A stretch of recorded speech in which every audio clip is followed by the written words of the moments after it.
Alright, hello guys. So we got another Starfield update, news update. So thought I might just cover it. There's some new stuff in it, a lot of kind of reiterating older points. So yeah, so Bethesda released like a kind of a news. I suppose it's more of a kind of a news and info rather than like a patch note type thing. So it's Starfield end of year update. I'm going to be reading it out, and then I'm going to link to it in the description, and I will also put it over little clips of it over the screen so you can see what I'm reading. So it starts off by saying it's coming to an end of the year, and we want to thank all of our players for joining us for the incredible launch of Starfield. With 13 million players since September, this has been our biggest launch in our history. Your support of this new adventure has meant everything to us. You've been very busy out there in the space for the past few months, and we wanted to share some fascinating stats about what you've been up to. Altogether, you've visited nearly 2 billion planets, which is an astronomical number. A nice pun, Bethesda. Check out the full infographic below for even more info on everything from your favorite power to the most lethal enemy. So we'll just skim over this a little bit. So they have here, obviously, they have the 13 million players. Days played, there has been 22,284,331 days played, which is pretty interesting. There's been 40 hours average playtime per player, that's like really good for a game like this. Now, obviously, it's probably being like kind of inflated by some of the more like hardcore players like myself who've spent several hundred hours, but it's good when a game gets that sort of views. 26 million to 27,845 hours building ships. Now, I apologize, I'm about 20 million of those myself. But it's an interesting stat. I feel like the shipbuilding was kind of like the settlement system from Fallout 4. Some people kind of hated it, but like a lot of people really liked it. And then apparently we've visited nearly 2 trillion planets, which is interesting. 4 million outposts settled. The most dangerous faction apparently is the Ecliptic Mercs. They have caused 12 million deaths, which makes sense.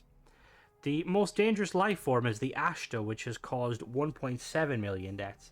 That's kind of interesting. I didn't actually know of the Ashta till my second playthrough when I did like the quest line, and they are quite dangerous. The favorite meal is the Battle Meal multi-pack. Apparently people have eaten 18 million. The most trusted weapon was the combat tech Beowulf. It's got almost half a billion kills. Yeah, half a billion kills. Weirdly enough, only 1.6 million players have become Starborn, which means out of the 13 million people that have played, only about, my maths may be wrong here, but only about, what was that, like about 8% of people have like completed the storyline. The most used power was Sense Star stuff, which is interesting, considering I thought it would be the one where you regen one where you would the one where you can regen your stats. And then 5 million people have done the crossing of the Unity, which is interesting. I don't know the Starborn players. Maybe that means they went to Unity and they went back. Anyway, back on to some of the things they said. So they said, but we're not just here to say goodbye to 2023. We've been hard at work on everything coming to Starfield in 2024. While we're not ready to go into all the details just yet, here's a glimpse of some of the things we're cooking up. First, we're targeting updates roughly every 6 weeks, starting in February. These updates will include everything from quality of life improvements to content and features updates. Join our Steam beta branch to be the first to try out these new updates as they roll out. We've been reading all of your feedback and are excited to start launching these new features.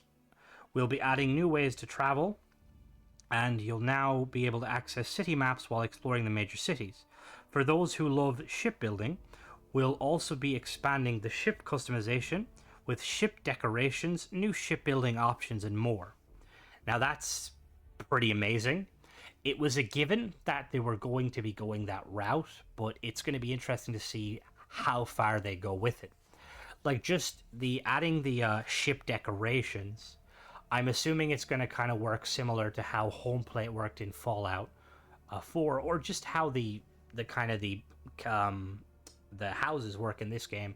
There's probably going to be like a little panel where you can enable or disable, and you can add and place things to your ship, which will be quite interesting. I hope they keep the habitats as they are, though, because I know a lot of people have mentioned that they're not very good at like building ships, so they like the habitats being like pre-built, which is really nice. As for the building options, even if they just added the ability to rotate habitats and rotate all objects, like being able to place habitats sideways instead of lengthways, and being able to flip certain structural pieces upside down would be groundbreaking for the level of like how good the ships can get. And like we've seen some phenomenal ships. So giving players more abilities with shipbuilding will be, and then obviously they say and more. Now we don't know what that is, and we could speculate, but it's early yet. We'll kind of just leave it at there. And then they also said we're also excited to be adding all new gameplay options. With these new settings, you'll be able to alter your gameplay to allow for an easier or more challenging experience that will expand beyond our normal difficulty settings. These will allow you to easily customize carry capacity, cargo access distance, ship damage, vendor credits, how you suffer afflictions, new survival mechanics, and more. Now that's huge.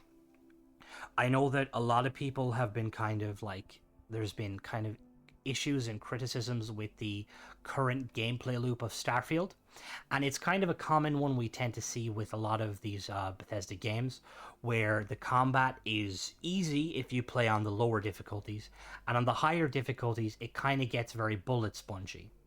Now, one of the things people were hoping for at launch, but they didn't add, was a survival mode. So they say new survival mechanics. We don't know if that means they're just giving you the ability to kind of tweak certain stuff, or whether it means they're going to be having a fully fleshed out survival mode. I'm hoping it's the latter, because survival mode on Fallout 4, New Vegas had it too, but it was kind of early. And then Skyrim, the survival mode completely changes the way you play the game.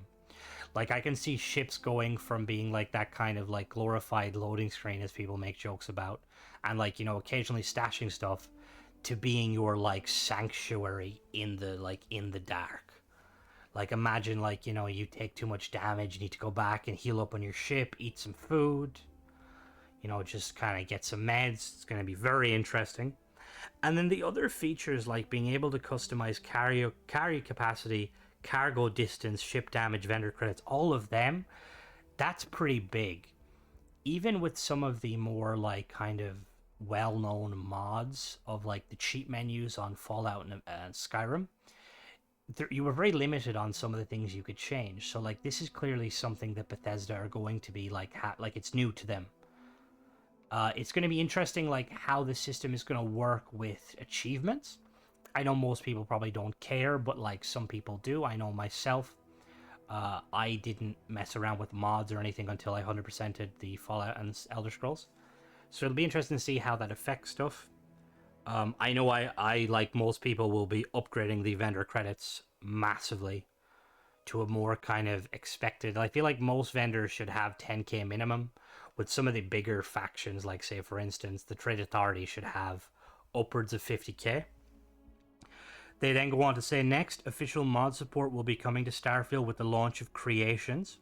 Beginning early next year, Starfield will be getting its own exporter and you'll have access to a new creation kit. Modding has always been an enormous part of our games, with incredible community-made content, constantly bringing fresh new experience. With scale and systems in Starfield, we can't wait to see what you come up with. Now that's quite interesting, because I don't know if any of you guys are aware, but the way they say the launch of Creations, I haven't done much research on it, but I've seen people talk about how Skyrim got an update recently where instead of there being the mod section and the creation club, it's all been merged together as one. And I'm assuming it's still the same. I'll have to go and double check, but I think it's basically you have like a paid mod section and a non-paid mod, which like the creation club paid content, it was one of those things where it was very kind of controversial initially, because it's like, why would you pay for a mod that like on PC you can get for free, whereas on console, you sometimes could get it for free. But I think, well, I'll give them the benefit of the doubt. I don't think they're going to go like extreme pay to win, like with not pay to win, but like pay to play sort of stuff. There'll definitely be a lot of really cool mods, regardless. I mean, there's already some now, but they're kind of limited. Once the creation kit comes out, it's going to be amazing. And then lastly, the team is hard at work on the development of Shattered Space, our first major expansion coming next year. You'll have new story content, new locations, new gear, and much more. We can't wait to share more with you next year. Thank you so much for all the amazing feedback, and please keep it coming. We do read it all, and it guides us to what we really want to see in the game, what you really want to see in the game going forward. For all the latest on Starfield, make sure to join Constellation and get exclusive access to our Discord. So if we go back there to what they said about the team hard at work, I said this before, but the fact that they say major expansion, now it might just be the wording. I might be looking too much into it, but like I said before, with Bethesda, they usually have two types of content. They have DLC and they have expansions. DLCs are usually smaller if you think Hearthfire from Skyrim or Automatron from Fallout 4. Whereas expansions generally add like completely new areas, like usually like a new world. So for expansions, if you think Nuka World or Far Harbor from Fallout 4 or Solstheim from Skyrim. So the fact that they're doing an expansion off the bat, if I am understanding this correctly, is really big. Because a lot of the time with Bethesda titles, they kind of ease us in with smaller content. Like I initially was assuming we were going to get maybe like a content that adds like maybe a small quest line, like teasing House Faroon, some couple new guns, some new armor, nothing groundbreaking, but expansion off the bat is really good. And it makes sense from a kind of a lore point of view, because one of the big things that kind of holds Starfield back when it comes to Bethesda's other titles is Fallout and Elder Scrolls already have a lot of pre-established lore and stories. Starfield doesn't. Like, it's the first of its kind, and what we do know, it's kind of limited. So them kind of focusing on more larger scale expansions would allow them to tell more of the story of what's going on. So hopefully we'll get some news about what exactly Shattered Space is going forward. But yeah, that's pretty much it. Not a whole lot there. The two big ones obviously are them talking about the new expansion and how like they're confirming there's going to be like new content and stuff, and then obviously the ship changes and the being able to modify the various game traits. Like that's really big. So yeah, let me know what you guys think. With regards to the ship thing, the ship update, like what they're doing with the shipbuilding, what's something like, obviously they've said what they're going to add, but what's something you'd like to see from like a shipbuilding point of view? Like I know, like I said there, just the ability to kind of rotate objects and place them on like the the y-axis instead of the x-axis, because you could make some really cool ships. I'd love to make some long ships, like lengthways ships in the game, just to kind of break up the the monotony of the current designs of the ships, and also adding new like types of items like engines, structural pieces, and stuff. I was recently, which was kind of funny. So, if you purchase the special edition or the deluxe edition of Starfield, you get access to the digital. It's like a art book, and I went on it for the first time yesterday, and I was looking, and there's a lot of cool parts. Like most of it's concept art, but it's pretty clear that Bethesda have some ideas for shipbuilding. There was a really cool like Deimos ship. It looked like a little shuttle. I'll be doing a video in the future on it, just breaking down some of the pieces and kind of talking about them.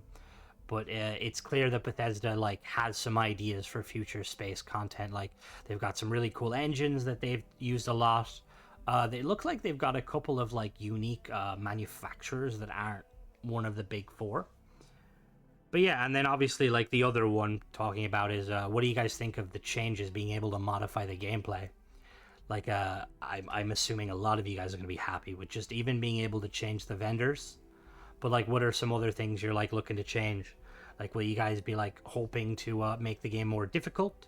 Are you guys more kind of holding out for the survival mode to come properly? But yeah, so that's pretty much it. As always, thanks for watching. Let me know in the comments what you guys think of everything that's been kind of mentioned. And yeah, don't forget to subscribe if you like Starfield content, and I will catch you in the next one. Bye-bye.